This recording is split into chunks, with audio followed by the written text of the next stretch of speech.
So welcome students, welcome to Gyan wisdom. आज के class में हम देखने वाले हैं बिजनेस स्टडीज़ के कुछ इंपॉर्टेंट क्वेश्चंस। और वीडियो को स्किप करके मत देखना, शुरू से लेकर एंड तक देखना। मैं इसको 3 पार्ट में आपके पास रखूँगा, मतलब 3 पार्ट में मैं आपको बिजनेस स्टडीज़ 11 का जो इंपॉर्टेंट क्वेश्चन है मैं दूंगा 2022 के लिए। ठीक है, गलती से यहाँ पे 2023 लिखा हुआ है, 2022 के लिए रहेगा, HS फर्स्ट ईयर वालों के लिए। ठीक है, अच्छा, इसका नोट्स वगैरह मेरे पास अवेलेबल नहीं है। क्लास नोट्स रहता है, क्लास में मतलब मैं दे देता हूँ जो। ठीक है, तो आप नोट्स के लिए मुझे मत पूछो, आप डायरेक्ट नेट पे सर्च कर लो, आपको मिल जाएगा। जो क्वेश्चंस मैं दे रहा हूँ उनके आंसर्स डायरेक्ट ही मिल जाएंगे। ठीक है, बहुत सारे वेबसाइट्स पे फ्री में अवेलेबल हैं। ओके, आप लोगों के लिए जो मेरा वाला बना हुआ नोट्स मिलेगा आपको क्लास 12 में मिलेगा, 12 वालों के लिए। ओके, सो चलिए, अगर आप आसपास के हो, अगर क्लास 11 आपका एग्ज़ाम अभी आने वाला है, क्लास 11 जब पास हो जाओगे, 12 में जब जाओगे, तो आप चाहो तो मुझे इस नंबर पर कांटेक्ट करके लाइव क्लासेस जो है फिजिकल ज्वाइन कर सकते हो। ओके, सो चलिए, सबसे पहले देखते हैं क्या क्या क्वेश्चन आपको देखने हैं। अच्छा, क्वेश्चन को इसकी वीडियो को स्किप करके क्यों मत देखना, क्योंकि मैं जो हूँ कुछ कुछ बताते चलूँगा कि ज़्यादा इंपॉर्टेंट है, कम इंपॉर्टेंट है, तो उस हिसाब से आप मार्क करते चलना। ओके, सो चलो, जैसे कि ये जो टर्म्स है ये सभी आपके लिए इंपॉर्टेंट रहेंगे, सब शॉर्ट क्वेश्चन में पूछे जाते हैं। जैसे बिजनेस क्या होता है, प्रोफेशन क्या है, कॉमर्स क्या है। ओके, ई कॉमर्स आपको अगले चैप्टर में मिलेंगे, बट मैं यहीं पे इंक्लूड कर दिया उसको भी। ठीक है, एम्प्लॉयमेंट, इंडस्ट्री, ये सब टर्म्स आपको सिर्फ याद रखने कि ये सब होता क्या है। ठीक है, मतलब एक एक मार्क के लिए आपको मीनिंग देख के रखना है। देन राइट 6 नेचर्स और कैरेक्टरिस्टिक, तो आपको पता होगा नेचर या फिर कैरेक्टरिस्टिक सेम ही चीज होता है। ठीक है, तो 6 कैरेक्टरिस्टिक और 6 ऑब्जेक्टिव यहाँ पे दे रखा है। ऑब्जेक्टिव के अंदर में भी आपको बिजनेस स्टडीज में टाइप्स मिलते हैं, तो आप 3 कर लो, 3 कर लो सोशल वाला और 3 कर लो आप इकोनॉमिक वाला। ठीक है, पर्सनल चाहो तो कर सकते हो, ज़्यादातर बुक में पर्सनल ही रहता है, तो कम से कम 3+3 का कॉम्बिनेशन में कर लिया करो। ठीक है, राइट 5 कैरेक्टरिस्टिक्स और नेचर, 6 ऑब्जेक्टिव, या फिर कभी कभी इसको इकोनॉमिक और नॉन इकोनॉमिक या फिर ह्यूमन ऑब्जेक्टिव। ठीक है, नॉन इकोनॉमिक मतलब क्या हो गया, ह्यूमन ऑब्जेक्टिव ही हो गया। ओके, या फिर सोशल ऑब्जेक्टिव, ऐसे करके भी क्वेश्चन पूछा जाता है। ओके, नेक्स्ट है आपके पास में डिफरेंस बिटवीन बिजनेस, प्रोफेशन और एम्प्लॉयमेंट। तो कई बार 2 के बीच में डिफरेंस पूछा जाता है, कभी कभी तीनों के बीच में पूछ लिया जाता है। तो इसलिए आप ट्राई करो कम से कम 3 पॉइंट्स ही कंप्लीट करो, लेकिन तीनों का कंप्लीट करो। Okay, then difference between economic and non economic activity, आपको चैप्टर का स्टार्टिंग में यहीं से होता है, और ये 2 मार्क के लिए क्वेश्चन आने का चांस होता है। ओके, या फिर मीनिंग और एग्जाम्पल ऑफ इकोनॉमिक और नॉन इकोनॉमिक, तो जो आप जब इसको पढ़ोगे तो आपको देखना मीनिंग और एग्जाम्पल दोनों में आपका डिफरेंस बन जाता है। ठीक है, जब आप डिफरेंस बनाओगे तो यही बनेगा, तो मोटा मोटी क्वेश्चन सेम ही रह गया। ओके, देन है आपके पास में role of profit in business या फिर इंपॉर्टेंस ऑफ प्रॉफिट, बात एक ही हुआ, कम से कम 4 मार्क के लिए करना है। Okay, then meaning of business risk, business risk क्या होता है और इसके कॉजेज क्या है, बहुत इंपॉर्टेंट रहते हैं। सेम 1+3 या फिर 1+4 करके पूछा जा सकता है। Then profit is not the main objective of business. ठीक है, ये क्वेश्चन भी आपसे पूछा जाता है कि सिर्फ प्रॉफिट ही इंपॉर्टेंट ऑब्जेक्टिव नहीं है, इसके अलावा और भी ऑब्जेक्टिव्स है, तो आपको प्रॉफिट ऑब्जेक्टिव है बताना है, प्राइम मोटिव जो होता है बिजनेस का प्रॉफिट ही अर्न करना ही होता है, बट जो अलग जो है उन सभी के बारे में आपको बात करना है, मतलब अदर ऑब्जेक्टिव्स के बारे में बात करना है। ओके, डिफाइन इंडस्ट्री पहले भी हमने कर लिया, various types of industry recent year में पूछा गया। ठीक है, इन सभी मैंने ईयर नहीं डाला, इसका मतलब ये नहीं कि पहले नहीं आया हुआ है। ठीक है, सब के सब इंपॉर्टेंट है, आ चुके हैं, बस ईयर यहाँ पे नहीं डाला गया है। ओके, सो बिजनेस स्टडीज फर्स्ट चैप्टर के लिए इतना काफी है। अब सेकंड चैप्टर के लिए आते हैं। ओके, सेकंड चैप्टर में सबसे पहले आपको, इसमें बेसिकली आपके पास में 5 तरह का है ना, तो इसमें से कैसे पूछा जा सकता है, पांचों का ही आपको मीनिंग, ठीक है, फीचर, मेरिट, डीमेरिट, ये 4 चीज जो है कॉमन रहेंगे, पूछ सकता है। ठीक है, जिसमें से जो कुछ खास है जो मैं आपको यहाँ बता रहा हूँ, जैसे कि सोल प्रोप्राइटरशिप या सोल ट्रेडरशिप, बात सेम ही होता है। पार्टनरशिप का meaning, joint Hindu family business का मीनिंग, कंपनी या फिर joint stock company meaning same है। Cooperative society, limited unlimited liability का मीनिंग क्या होता है पूछा जा सकता है। और टाइप्स ऑफ पार्टनर में आपको नॉमिनल पार्टनर और डोरमेंट पार्टनर, और एक तो और होता है पार्टनर बाई एस्टोपेल, तो वो जो है ना, वो सब कुछ जो है आपको होल्डिंग आउट जिसको आप कहते हो, तो ये सब जो आपसे पूछा जा सकता है। ठीक है, देन अब आते हैं characteristics, merit, demerit of sole proprietorship. ठीक है, कंपनी, कोऑपरेटिव सोसाइटी और पार्टनरशिप, तो इन सभी का आपको क्या करना है, कैरेक्टरिस्टिक करना है, कितने, कम से कम 3 से 4 से 5। ठीक है, देन मेरिट, डिमेरिट, कैरेक्टरिस्टिक जैसे ही आप पढ़ लोगे, मेरिट डिमेरिट खुद से आप निकाल पाओगे क्या उसका अच्छा है या क्या बुरा है। ठीक है, इन सभी का। Okay, then what is partnership deed, partnership के अंदर से बहुत ही इंपॉर्टेंट है, अलग से पूछा जाता है। ठीक है, पार्टनरशिप डीड के कंटेंट या फिर क्लोजेस। ओके, देन HUF क्या है, इसके फीचर्स क्या है।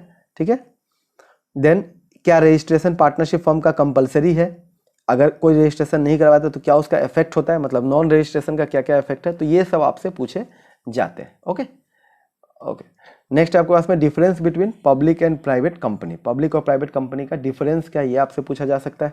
ओके, देन कोऑपरेटिव सोसाइटी क्या होता है और इसके फीचर्स क्या है, रिसेंट ईयर में ही पूछे गए हैं। Okay, then why should a firm, what factor should be consider, तो ये आपको किसी किसी बुक में इस चैप्टर में और किसी किसी बुक में पहले चैप्टर में ही दे दिया जाता है। ठीक है, क्या क्या फैक्टर्स है जो कि आपको कंसिडर करना है बिफोर स्टार्टिंग अ बिजनेस। ठीक है, इट मीन्स ये हो गया आपका नॉर्मल फैक्टर्स। और एक और ऐसा ही क्वेश्चन होता है कि किस तरह के बिजनेस में किस तरह के नेचर के हिसाब से किस तरह के बिजनेस को, फॉर्म्स ऑफ बिजनेस को चूज करना चाहिए। ठीक है, तो बेसिकली पार्टनरशिप आप कब अप्लाई करना चाहोगे, HUF कब अच्छा होता है, सोल प्रोप्राइटरशिप कब अच्छा होता है, तो इन सभी के बारे में तो इस तरह के क्वेश्चंस बनते हैं। ओके, नाउ चैप्टर 3 की तरफ बढ़ते हैं। चैप्टर 3 में क्या क्वेश्चन बन सकते हैं? चैप्टर 3 में बिजनेस स्टडीज से आपका जैसे कि meaning and features of public sector, private sector और ज्वाइंट सेक्टर। ठीक है, मीनिंग और फीचर्स, कितने फीचर्स? कम से कम 3 features. Okay, what are the features of public and private sector, same. ठीक है, difference between public and private sector. तो इस तरह से अलग अलग तरह के क्वेश्चन बनेंगे, बट आंसर जो है मोटा मोटी पहला वाला लाइन में जो बताया उसी से आपका बन जाएगा। जैसे आपने पब्लिक प्राइवेट का फीचर्स पढ़ लिया है, आराम से आप डिफ्रेंशिएट कर पाओगे, है ना। ओके, देन है various modes of public sector companies, public sector enterprise. इसका मतलब जैसे मान लो departmental undertaking, government companies, statutory corporations, तो इन सभी को आपको एक्सप्लेन करने के लिए पूछा जा सकता है। ठीक है, then mention their features, merit and limitations, या फिर मेरिट ऑफ लिमिटेशन जो होता है यही क्या होता है, कॉजेज ऑफ फेलियर्स होते हैं। ठीक है, तो आपसे ऐसे पूछेगा what are the causes of failures of public sector, ऐसे पूछ दिया।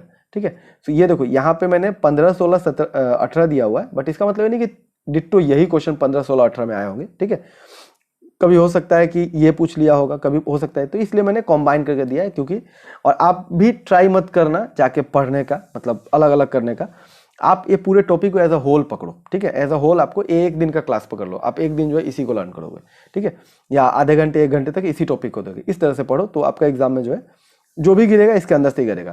देखो कई बार जो स्टूडेंट्स होते हैं क्वेश्चन करते हैं कि इंपॉर्टेंट जो आपने दिया उसमें से आया ही नहीं। आप लोग करते क्या हो, इंपॉर्टेंट क्वेश्चंस में से भी इंपॉर्टेंट निकालते हो। ठीक है, कि ये लास्ट ईयर नहीं आया था, अभी इस बार आ सकता है, और ऐसा करना आजकल के समय में बिल्कुल ही गलत है।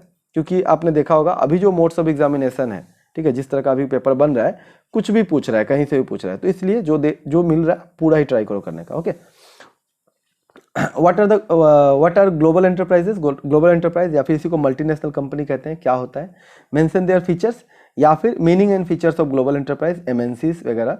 15, 16, 18, 17, तो देखो ये जो क्वेश्चन है 15, 16, 17 में पूछे गए हैं, मीनिंग और फीचर यही है पूरे क्वेश्चन में, इसी बात को कहा गया, बस तरीका अलग अलग है क्वेश्चन करने का। ओके, अच्छा, ज्वाइंट वेंचर आपको आगे जाकर भी पूछने वाला, ज्वाइंट वेंचर क्या होता है। ठीक है, और इसके एडवांटेज डिसएडवांटेज आपको कर लेना है। ओके, 16, 17 में पूछा गया। अब important factors to justify public sector, public sector के लिए क्या क्या इंपॉर्टेंट फैक्टर्स हो सकते हैं। ठीक है, ये आपको ऊपर वाले टॉपिक से सिमिलर है। नेक्स्ट आपको देख लेना है मीनिंग ऑफ डिसइन्वेस्टमेंट और ज्वाइंट वेंचर। जैसे ही आपने ज्वाइंट वेंचर पढ़ा तो वहाँ पे अपने आप ही आ गया, है ना। देन कुछ डिफरेंस है, जैसे difference between domestic and international trade. Okay, then steps involve in the process of formation of company, तो ये फॉर्मेशन टाइप से पूछ लिया है। ठीक है, और ये अगले मतलब नेक्स्ट चैप्टर से पूछ लिया गया पब्लिक कंपनी का, आपका चैप्टर 7 में AHSC में गिरता है। ठीक है, यहाँ पे क्वेश्चन को रख दिया गया। और change role of public sector in India. ठीक है, ये बिफोर और आफ्टर वाला दोनों ही आपसे पूछा जा सकता है कि पहले कैसा था अभी कैसा हुआ, दोनों में ही, मतलब मोटा मोटी ये वाला क्वेश्चन ज़्यादा गिरा है। ओके, नाउ आते हैं चैप्टर 4 की तरफ। अच्छा, इसमें मैंने चैप्टर 4 तक मैंने इस पार्ट में रखा है। तो चैप्टर 4 में आपको क्या क्या पढ़ना है, सबसे पहले वेयर हाउस क्या होता है। ठीक है, इंश्योरेंस क्या है, डबल इंश्योरेंस का कॉन्सेप्ट क्या होता है, बॉन्डेड वेयर हाउस किसे कहते हैं, तो ये वेयर हाउस से क्वेश्चन हो गया। इंश्योरेंस क्या होता है यहाँ पे आ ही जाएगा। ठीक है, देन ये वाला, ठीक है, उसके बाद में brief note on the principles of insurance, various principles of, आपने पढ़ा होगा ऑटमोस्ट गुड फेथ ये वगैरह वो वगैरह, तो वो सब जो है आपसे पूछा जा सकता है। ठीक है, then advantages of having insurance, insurance रखने का एडवांटेज क्या होता है बिजनेस कम्युनिटी के लिए, या फिर इसी को बोलेगा फंक्शंस ऑफ इंश्योरेंस क्या है। ठीक है, तो बात एक ही हुआ। ओके, नेक्स्ट आपके पास में features of services, meaning and feature of services, services क्या होता है, इसके फीचर्स क्या क्या है। ठीक है, देन उसके बाद what are the types of services, services कितने टाइप के होते हैं, हालांकि ये क्वेश्चन पूछा नहीं गया अभी तक। ठीक है, बिजनेस सर्विस से आपका क्वेश्चन बनता है। ओके, बट आप चाहो तो ये भी कर सकते हो। Okay, then what are difference between goods and services, ये आप देख लेना, ज़्यादा नहीं तो कम से कम 2 पॉइंट ही देखना, बट जरूर देख के रखना। ठीक है, व्हाट इज बैंक, जो बैंकिंग वाले हैं उनके लिए सब चीज़ कॉमन हो जाएगा।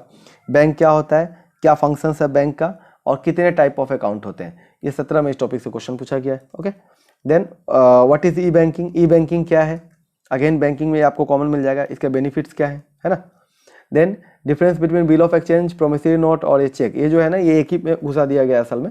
ये असल में आपको ये डबल डबल करके पूछा जा सकता है, जैसे bill of exchange promissory note का पूछ लिया, प्रोमिसरी नोट चेक का पूछ लिया, इस तरह से। तो अब ये जो क्वेश्चन है ये आपका अकाउंट से कॉमन गिरेगा, है ना, तो इसलिए इसको आप जरूर करना, क्योंकि ये चीज़ आपको हो सकता है अकाउंट्स में भी पूछा जाएगा और यहाँ पे भी पूछा जा सकता है ना।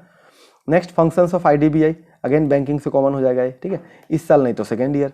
ओके, देन इंश्योरेंस और एश्योरेंस का कॉन्सेप्ट क्या होता है, हालांकि अभी तक पूछा नहीं गया बट पूछा जा सकता है। ओके, नेक्स्ट है different types of life insurance, marine insurance, difference between marine insurance और लाइफ इंश्योरेंस, और write in 2 lines at least bonded warehouse, पहले भी पूछा जा चुका है, ई बैंकिंग ये पहले भी मैंने आपको बता दिया, ठीक है, तो ये तो आपको पहले ही से कॉमन रहेगा।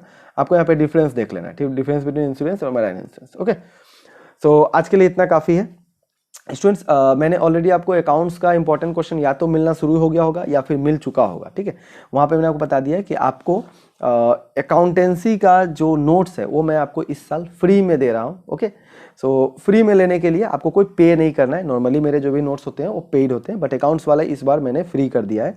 तो आपको उसके लिए स्टेप्स क्या फॉलो करना है, सबसे पहले आपको व्हाट्सएप ग्रुप को ज्वाइन करना है, ठीक है, और उसके बाद में वहाँ पे आपको टीचमिन का लिंक मिलता है 1-2 दिन में, ठीक है, मतलब डेली या 1-2 दिन के बेसिस पे आपको लिंक मिलेगा, उसमें जाके आपको क्या करना है, ज्वाइन कर लेना है। जैसे ही आप ज्वाइन करोगे आपको मैं जो भी फ्री अवेलेबल मटेरियल आपको देना चाहता हूँ वहीं पे आपको मिल जाएगा। ओके, ये सब क्वेश्चन का आपको स्क्रीनशॉट लेना जरूरत नहीं है, ये सब क्वेश्चन का लिस्ट भी वहाँ पे आपको अपलोडेड मिलेगा। ओके, सो ग्रुप और व्हाट्सएप ग्रुप का जो लिंक है वो आपको डिस्क्रिप्शन में मिल जाता है। ओके, सो आप आराम से उसको ज्वाइन कर लो, वहाँ से आपको बहुत हेल्प मिलेगा। बस एक काम करना, वीडियो ग्रुप ज्वाइन करने के बाद में लीव मत करना, ठीक है, लीव करना जो है, लीव करने के बाद दोबारा आपको एंट्री मिलना मुश्किल हो जाता है, ठीक है, और अगर आप एंट्री मिल भी गया तो टीचमेंट वाला जो है वो आपको नहीं मिलेगा। वहाँ पे इस तरह का सेटिंग है कि एक बार आप घुस गए तो वहाँ से निकलने के बाद में, लीव करने के बाद दोबारा वहाँ पे एंट्री नहीं होता है, ठीक है।